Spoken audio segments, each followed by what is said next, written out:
Assalamualaikum warahmatullahi wabarakatuh.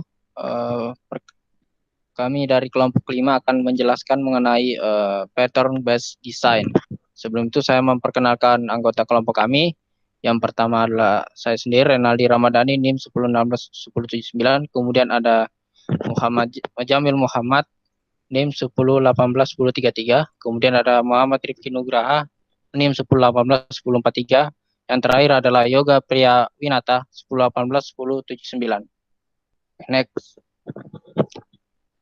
Oke, kali ini saya akan membahas yaitu pola desain, desain perangkat lunak berbasis pola, pola arsitektur, pola desain tingkat komponen, pola desain antarmuka pengguna, pola desain aplikasi web, dan yang terakhir adalah pola aplikasi mobile.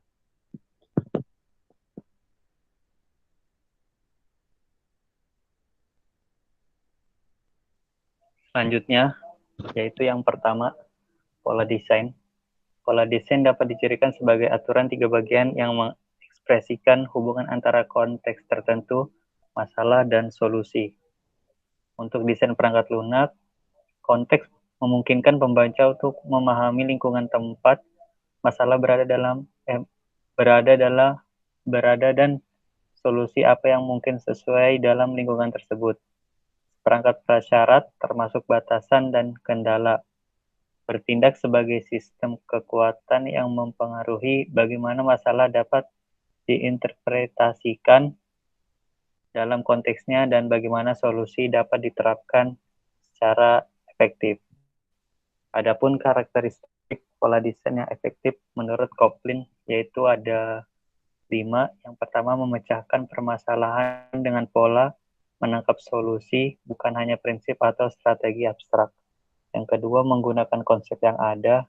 Yang tiga, tidak memberikan solusi yang tidak jelas. Yang keempat, mendeskripsikan hubungan yang ada. Dan yang kelima, pola memiliki bentuk interaksi dengan manusia. Selanjutnya, adapun yang harus diperhatikan dalam pola desain, yang pertama jenis pola, yang dimana terdapat 3 jenis pola yang sangat relevan dengan desain berorientasi objek.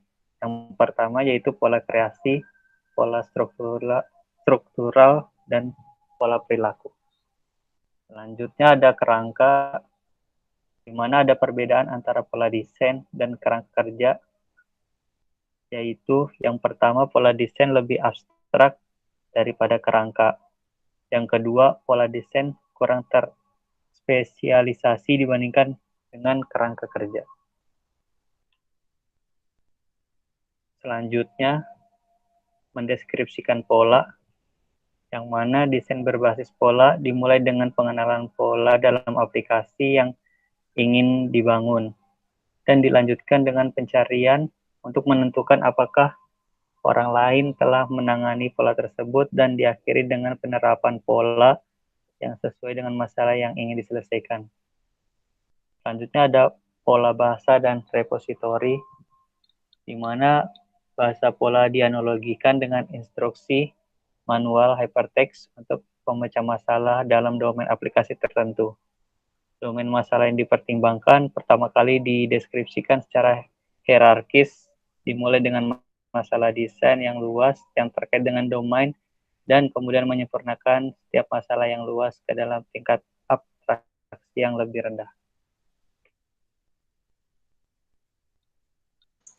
Lalu selanjutnya ada desain perangkat lunak berbasis pola.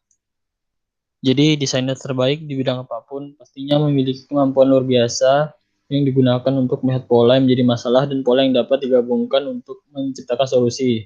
Sepanjang proses desain, desainer harus mencari tahu setiap peluang untuk menerapkan pola desain yang ada daripada membuat pola yang baru. Lalu, menurut Shaloway dan Todd, menyarankan beberapa pendekatan berikut yang memungkinkan seorang desainer untuk berpikir. Yang pertama, pastikan memahami gambaran besarnya, konteks tempat perangkat lunak yang akan berada. Lalu, meneliti gambaran besarnya dan mengekstrak pola-pola yang ada pada tingkat abstraktif tersebut. Kemudian mulai desain Anda dengan pola gambaran besar yang menetapkan konteks atau kerangka untuk pekerjaan desain selanjutnya. Yang keempat, bekerja ke dalam dari konteks mencari pola di tingkat abstraksi yang lebih rendah yang berkontribusi pada solusi desain.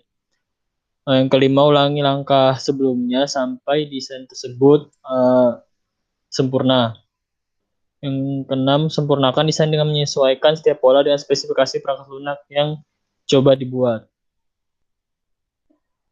Lalu desain teks berikut diterapkan ketika filosofi desain based pattern gunakan. Yang pertama, memeriksa model persyaratan dan mengembangkan hierarki masalah. Menentukan apakah bahasa pola yang Anda telah dikembangkan untuk domain masalah. Lalu yang ketiga, mulai dengan masalah yang luas. Keempat, menggunakan kolaborasi yang disediakan untuk pola arsitektural, periksa subsistem atau masalah tingkat komponen, dan cari pola yang sesuai untuk mengatasinya. Lalu yang kelima, ulangi langkah 2 sampai 4 hingga semua masalah telah ditangani.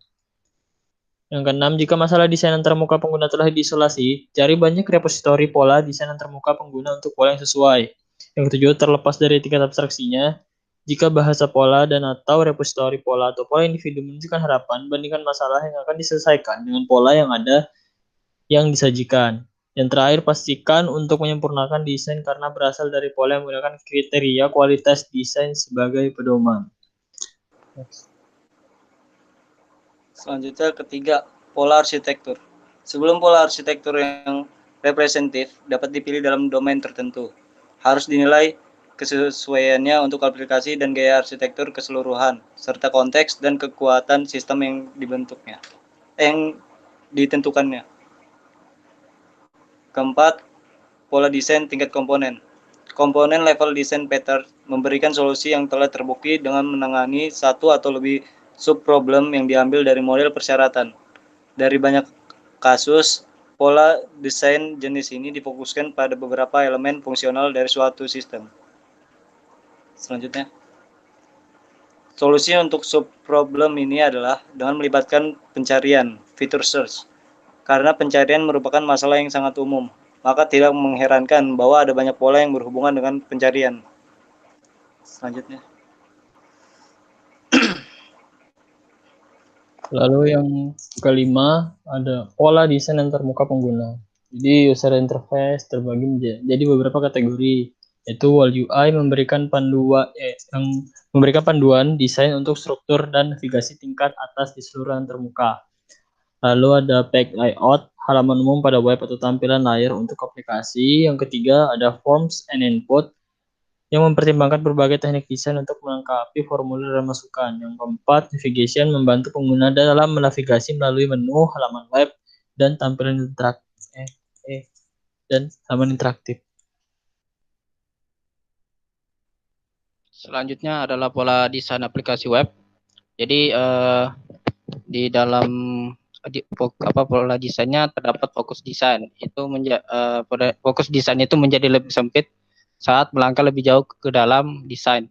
Masalah dan solusi yang akan ditemui saat merancang arsitektur informasi untuk web application berbeda dari masalah dan solusi yang ditemukan saat melakukan desain antarmuka. Next. Oke, jadi di dalam desain problem terdapat dua kategori dalam membangun web application, yaitu desain fokus dan desain granularity. Ketujuh, pola desain aplikasi mobile. Pada dasarnya, mobile aplikasi juga berkaitan dengan antarmuka. Dalam banyak kasus pola UI pada mobile aplikasi.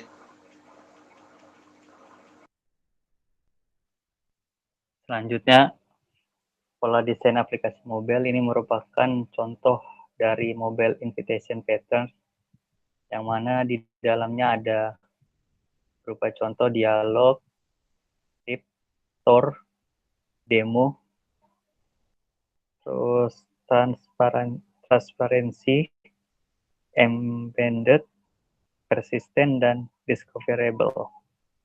Ini merupakan salah satu contoh dari penggunaan mobile invitation pattern.